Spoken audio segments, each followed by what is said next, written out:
Hey guys, how's it going? How to transfer WhatsApp data from Android to Android. So, if you're using for WhatsApp data from you want to transfer WhatsApp data from Android to Android, open WhatsApp, right? If you're using Android, just click the three dots at the top right corner and then go to the settings and then chat. If you're using iPhone, click the settings at the bottom right and then go ahead to the chat and then chat backup, right?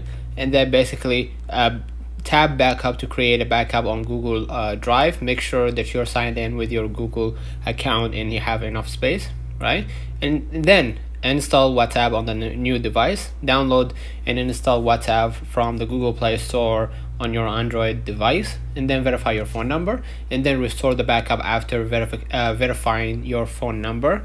And you're gonna be able to restore the backup or detect the backup from the Google Drive. Tap restore when prompted, and then complete the setup. Continue with the setup process, and your chats and media should now be transferred to your new device. Make sure both devices are connected to Wi-Fi to avoid excessive data usage during backup and restoration. So let me know in the comments if this video helped you. Don't forget to like and subscribe, and thank you for watching.